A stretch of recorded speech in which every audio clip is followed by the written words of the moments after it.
Well, here I am back out in the garden again, where I spend pretty much most of my time during the growing season. Obviously, who wouldn't? But I wanted to take this video here just showing how much can change in just a couple of weeks in the springtime. I mean, it's just a massive difference from what it was a little while ago. It's completely bare. I mean, take a look at the rhubarb that's just spreading out all over that little patch. Everything is fully leafed out now. Got nothing in the garden yet, but well, I shouldn't say nothing. I've done a lot of my transplants. They're out there. It'll take a little while before you start seeing green from this distance, but they're there, and they're starting to take off. You can see one double row of peas out there. You can see those popping out. Everything else is pretty much come back from last year.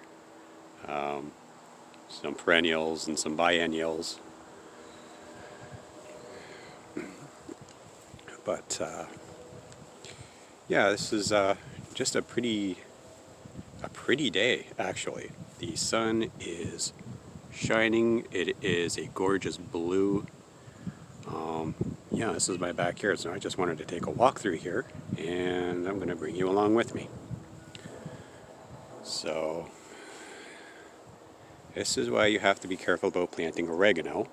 It's that low creeping bush that's down on the ground right now, next to the lovage and strawberries and a few other things, thyme.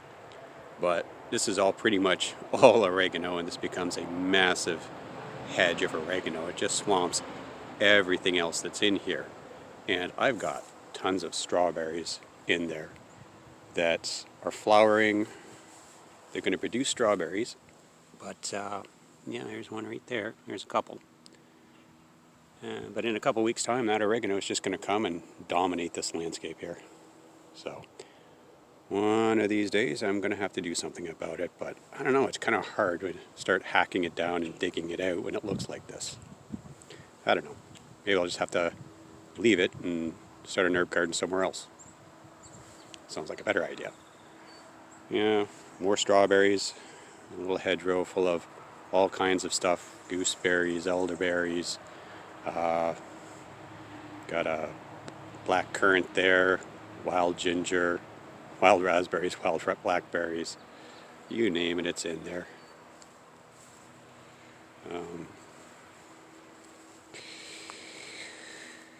Yeah, this is just a pleasant time early in the morning to be out in the garden right now.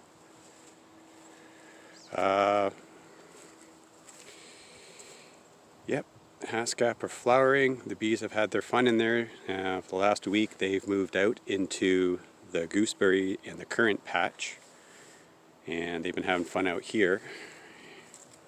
I got another large section covered and smothered in leaves and cardboard. Then I ran out of leaves, so the rest is going to have to wait until next time, probably the fall, when I can get another batch of leaves.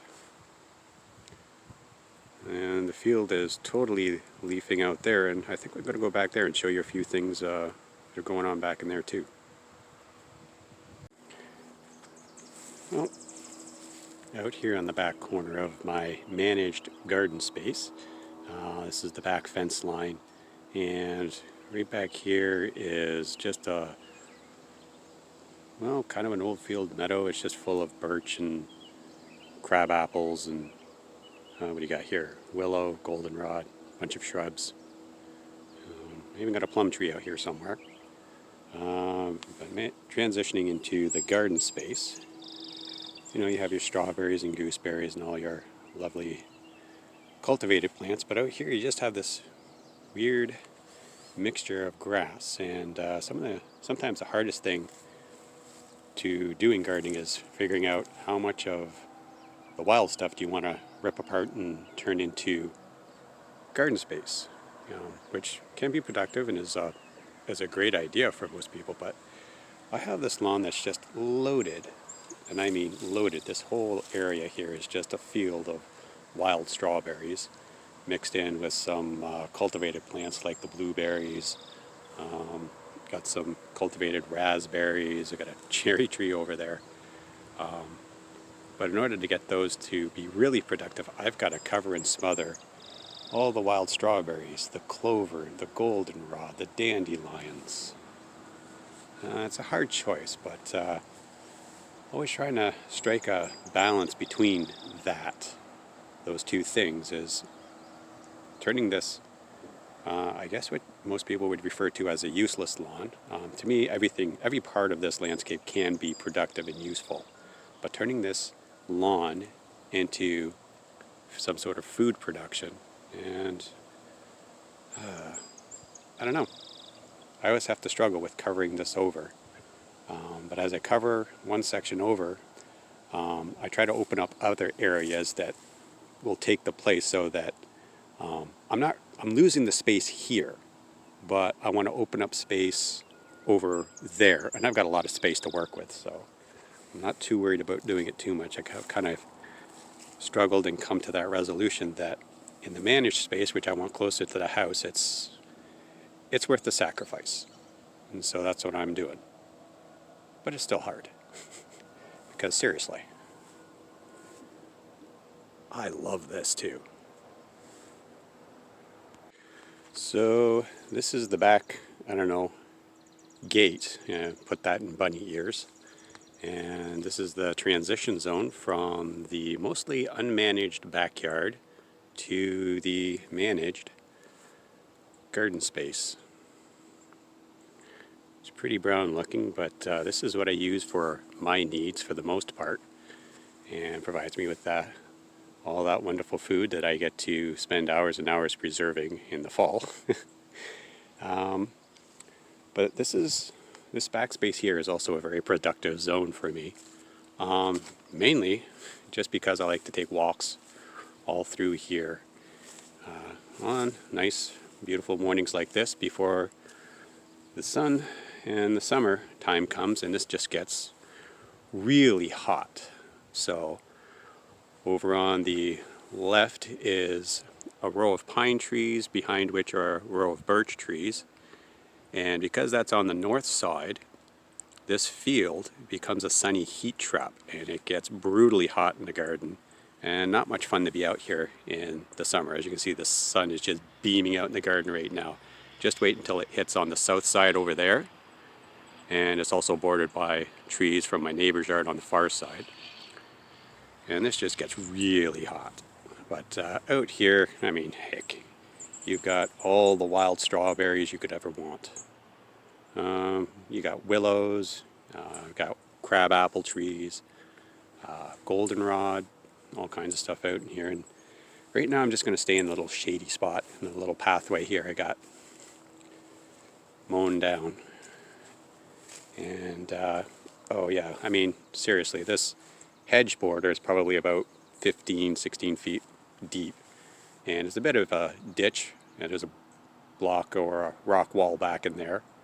And this place is just loaded with berry bushes, high bush cranberry. You've got showy mountain ash. Right there's a couple of beaked hazel trees. You got your raspberries, your blackberries, your blueberries. I've got wild grapes back here, sarsaparilla root, maples, oaks. This place is just loaded, so it's a really productive area, and it's just growing all on its own. I'm keeping this field here. I'm mowing this field down, and I know there might be some question as to why would I have a giant field, and why would I want to make this giant lawn? Well, first of all, I'm running out of space in the garden, and there don't have much room for the dandelions to grow. Anybody who knows me knows I like to make dandelion wine, and without dandelions, well, I have to go raiding neighbors' lawns, and it's kind of weird, kind of awkward. See a guy crawling around in your grass, picking dandelions. So I'm just going to do it in my own backyard.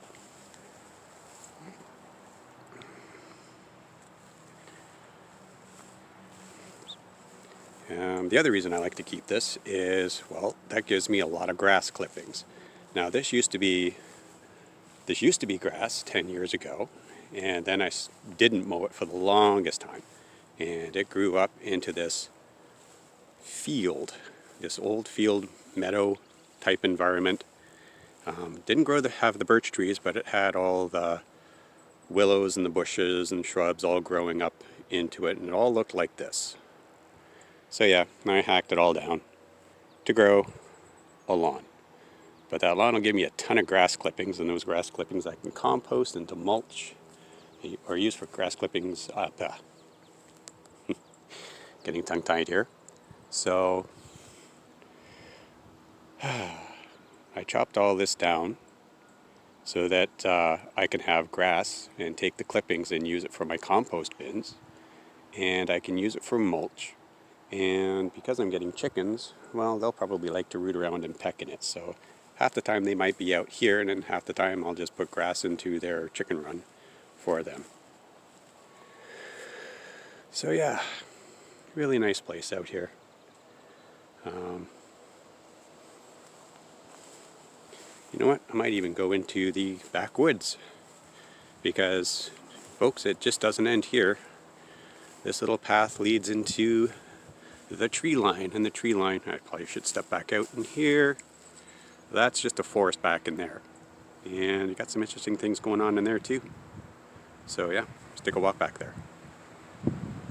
Oh yeah, sarsaparilla root. Should learn how to make some root beer. And just back in this little old field meadow, we've got a ton of birch trees, maple trees, bushes and stuff, but we also have massive ant hills. Now, anybody else who has been living here in New Brunswick knows we get those massive ant hills, but for anybody else, yeah, we get giant ant hills. So this is a little kind of a cleared pathway to get in here. Might have to clear it out a little bit in the upcoming weeks, months, years, but just not yet. But there's always been a little path to go walking back through here. And this is just covered in beaked hazel. Okay, this whole shrubbery here is just beaked hazel. And it could provide nuts, but usually the squirrels and chipmunks and worms get into the nuts, and I really don't get too many beaked hazel out of it, but that's okay. We got, all the woodland species of plants down here. And this is just a really diverse ecosystem back in here, and it's definitely wild. Here's a weird thing. There's a bunch of old railway ties, and out of these railway ties, I've got big old patch of wild currants just growing for some reason. So I've got wild currants out here too, or gooseberries. I'm not sure. I think they're wild gooseberries, but we'll see. But right next to the wild gooseberries, and a plant that has leaves similar to the wild gooseberries, is something called baneberry. So the gooseberries are tasty. You can eat them. They're pretty sour, tasty, but still edible.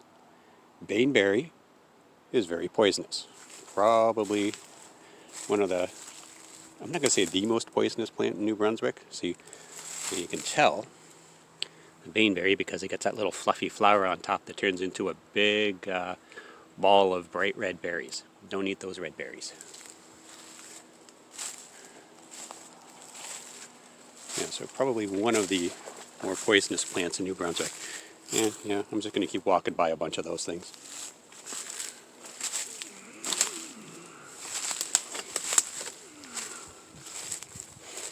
So yeah, you keep coming back here, and